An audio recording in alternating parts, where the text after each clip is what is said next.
Jake, Scott Griffin here. How are you? Hey, Scott, how you doing?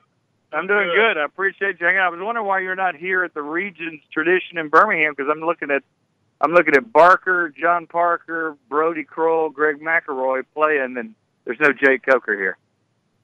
Oh, man, if I'd gotten the invite, I'd have been there. I don't mind swinging the sticks every now and then.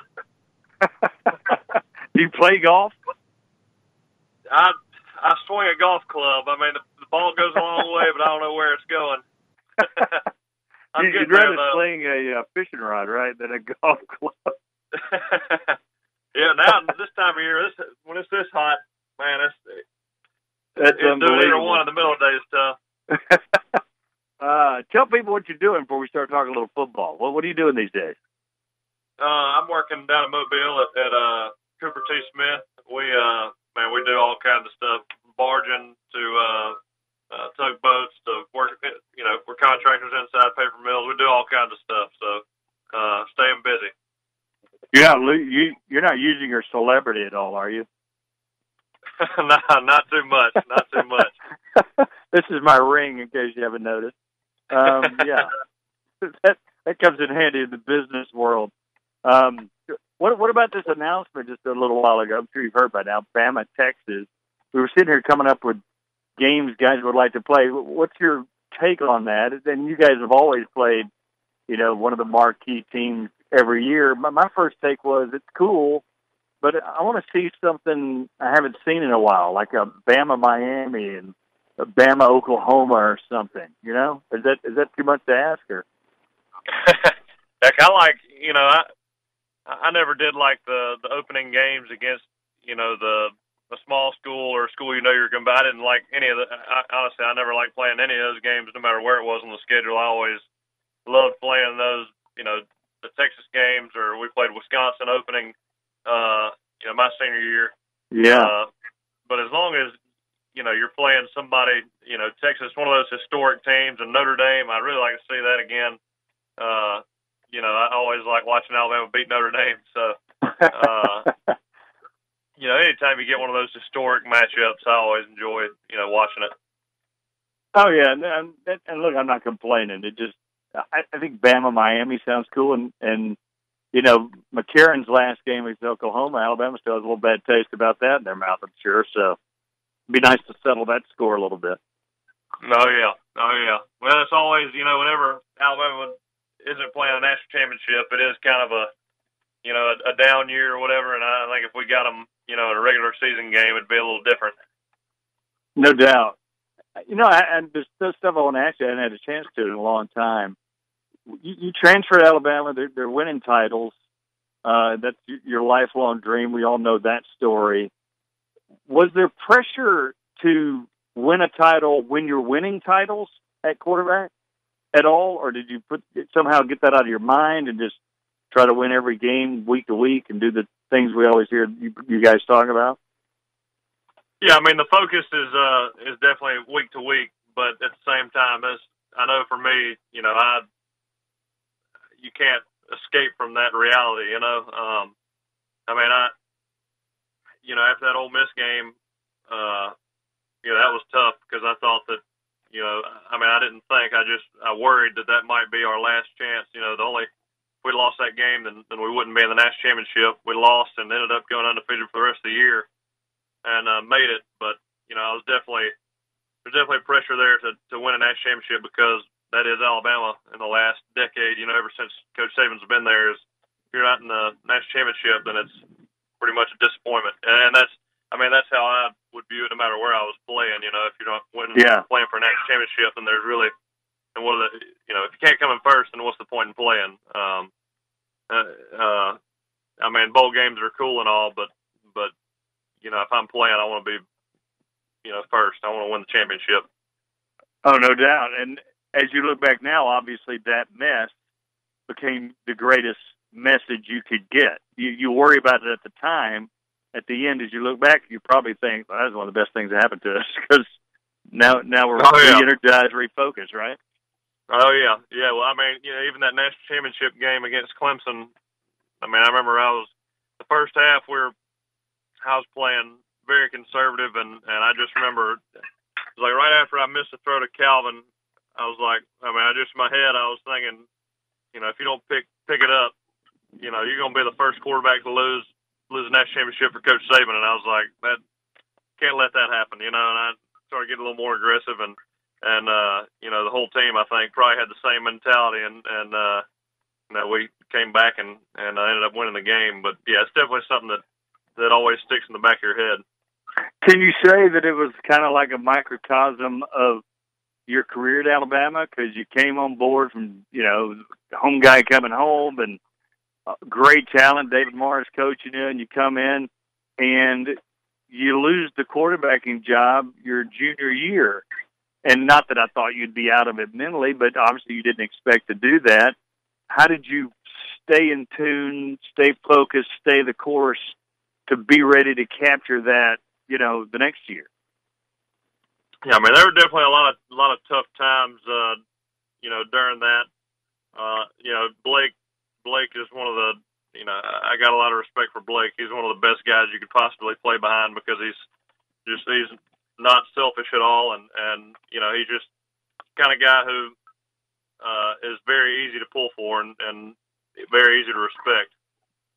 So he made it a lot easier, but at the same time, it was very hard, you know, coming in with that expectation and not be the starter. And, you know, it was tough after that, too, because after that happened, you know, you're considered a bust, whatever. You know, you really got to block all that out. And, you know, everybody's wanting the younger guy to play over you. And I mean, it's impossible to block all of that out. I mean, you know, even your own, you know, and you can hear, you know, your own fans saying the same thing. But, you know, it came down to having teammates that really supported me that last year. And man, without them around to pick me up and you know, really help me succeed along with the team, man, it was, you know, they made it a lot better experience. Oh, there's no doubt. And you can identify, it's a little different circumstance, but obviously you can have empathy with Jalen Hurts and Tua Tagovailoa. You've got to be a teammate. You got to help each other. You're in the quarterback room. I'm sure you're friends, if not friendly. But the bottom line is you are competing. You want to play. It's human nature. I want to play, man. So what a dynamic that I don't think fans, media, whatever, it's hard for us to understand that, because you've really got to be all the above. Yeah, I mean, you know, I think everybody I know when I was there, everybody had that understanding that we were competing against each other, but I mean, it's not like a personal thing. You know, we're all there for the same reason, to play and win. And I mean, everybody wants to be the guy. So how do you blame somebody for coming out there? And I mean, if they beat you out, they beat you out. It's what you're there to do to them too. So, you know, it doesn't make sense to hold a grudge unless you're, I don't know, I guess you're a selfish guy, and you know, right. That's just the way it is. I think both those guys are there now, Jalen and Tua. Whether, you know, whoever starts, the backup will bring, you know, a lot to the table for a backup. You know, they seem like two great leaders. You know, Jalen's proved himself. Tua has come in, and he's pretty much, you know, he's really set a foundation for his career in that national championship game. But you know, he's still got a little ways to go. But you know, they're both look like both leaders, can really influence the team, and I just hope both of them, you know, are sticking around and help us out. Yeah, and you transferred from Florida State. Jameis Winston obviously was there, because I mean it's just the nature of the position. Usually, only one guy is going to play, and I've never faulted anybody for leaving somewhere to go try to play. That's the point. Go play. It sounds good. Fans don't want to hear that a guy may leave Alabama or leave Florida State or Georgia or wherever, you know, because, oh, you're part of us. Why would you leave? But it's about playing. And I think everybody, when they make that decision to do it, so kind of go into what you were thinking. I know you probably, the first thought was, well, I don't want to quit. But I don't think you're quitting. You're just looking for opportunity, right? Was that a hard thing to kind of think about and digest and pull the trigger on?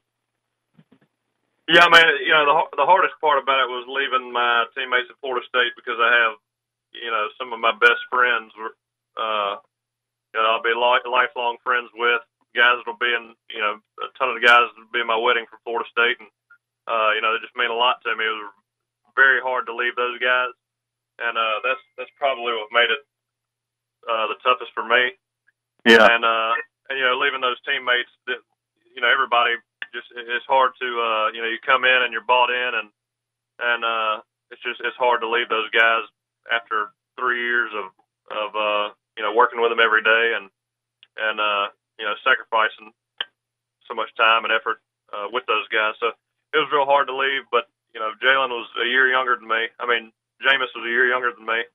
Yeah. And, had he been 1 year older than me, and I still had a chance to play, then I'd have stuck around probably. But, I always dreamed of playing at Alabama. I always wanted to play at Alabama. When I was getting recruited, it was kind of more of a business decision than anything, and Florida State offered me first. I had no offers really before them, so a commitment was a commitment, and I really loved Florida State, loved Coach Fisher, and but when it was time to leave, there was no other option but Alabama. I wanted to go there and put everything out on the line. If I ended up not playing, well, I tried my hardest to make a dream come true, and that was my thought behind it. And thank God it all worked out the way it did. Put all the chips on the table, and we made it happen. So it's definitely something I'll never forget, and it crosses my mind at least once every day. So it's a great memory to have. Jay Coker, our guest, a couple of minutes, national championship quarterback, of course, Mobile native. Worked out with Quarterback Country. David Morris there has been on our show and everything. It is a very, very interesting story that you have, and as we said, as you look back, it's terrific. But when you were talking about it, it's not like you transferred to Central Florida or South Florida like Blake Barnett did. You went to Alabama, Florida State, so you didn't make it easy on yourself. You know what I mean? I guess you just kind of followed your heart and did it. And like you said, if it worked out, it worked out. If not, at least you're at your dream school. Yeah, I mean, that was the big thing for me is a lot of kids, I guess, don't grow up in the Southeast and aren't attached to college football the way that I was. That's just I guess that's what my thought on it. I love SEC football. Every Saturday I wake up, watch College Game Day, and pull for Alabama. I mean, that was my thing. I loved it. Me and all my buddies, that's what we did. And I think it's different in the SEC. When you grow up around it like I did. And so when Alabama that opportunity presented itself, hey, that's a dream for me. That's what I wanted to do. And so, like I said, I had to make it happen. No matter what happened, if I played or not, I wouldn't look back and regret the fact that I didn't play at Alabama. So I tried to take advantage of that, and thank God it worked out. What do you think Jalen and Tua are thinking? Because you heard the talk like I did that Tua would likely get out of there if he didn't play. It turned out beautifully for him. Now Jalen's dad has said whatever. Can you even tell us what's going through either one of them's mind on right now about looking at this thing? I know when I was going into that competition with Jameis, I tried to block out I didn't even think about transferring. I thought about it being my job, and as long as I showed up every day, did what I was supposed to do, I'd be fine, and I'll worry about the rest later. And that's about the only way I think you can deal with that kind of situation is if you can completely block it out and just go to practice every day. If you don't, you're going to be distracted. I mean, that's all there is to it. And once you start having a couple bad days and start racking up, and you think about it more and more, it's just a huge distraction. So you just got to block that out and be there for your teammates and just study every day and one day at a time. I mean, that's about the only way that situation works. So I know you're watching the game like a quarterback. Tell us what you were thinking, seeing Jalen struggle. He did not do magnificently against Clemson. Then he really struggled against Georgia first half. Then you see number 13 trot out there. What were you thinking as a quarterback watching that? You just got to try something, to get a spark. I think, I thought Jalen got a lot better this year. I thought he started making, more and more throws, and I know how it feels to be on the fence as far as whether you're the starter or not. Between the first 3 games of my senior year, it was back and forth practice. You're switching in and out, first 1s and 2s. Yeah. And I think he was progressing throughout. As the year went on, he was getting better and better and better. But you always heard that Tua, that in the background. You always heard that, no matter what. It was getting out somehow that he was having really good practices, and I don't know. It seemed to me like Jalen was. He was just a little timid. He didn't want to throw an interception or make a mistake. And it's so hard to go out there and play with, with that feeling that you can't screw up. That's how I felt like I played the first few games of my senior year, and it slows you down. You don't make decisions as quickly, and it's just a tough position to be in, But I think Jalen comes in and he just beats himself. Just plays like he can play. He'll be just fine. So when did it click for you your senior year? When Cooper went in there, and then you got your chance again, or what? Or was there a moment? It may not have been a moment. You may have just. It looked like you just progressed, got better, got more aggressive, and really just turned it on. Yeah, I think the Ole Miss game, I probably got a little carried away as far as being aggressive. I threw too many interceptions that game, and unfortunately we lost. Yeah. I think I just got a lot more comfortable after that game, and I was named the starter. Then I was, the solid starter, the clear-cut number 1, I guess. And so that right there just alleviated, so much pressure that, I could go out there and make a few mistakes or just play ball, and made things a lot easier. And I think later on, every game I felt more and more comfortable. There were a couple games there where, I had some tough times, but I grew from it and got better. And I just felt like as the year went on, I got better and better every game. You did. There's no doubt about that. And probably played the best game of your career, the last game, and you can't ask for a better writing to that at all. I'm sure you got your ring at work, right? You may have it on. I doubt you have it on, but is it at work where you can take it out when you need it, or what? No, I haven't seen that ring in a while. I've got it locked up, man. I'm afraid. I just I hate for anything to happen to it, and so I just keep it locked up. I hadn't worn it. Well, everybody knows who you are down there, so I guess you don't need it for business. You know what I mean? Yeah, I just one day I'll put it in a glass case, I'm sure, but as of right now, until I have a good spot to put it on display, I guess I'll keep it locked up.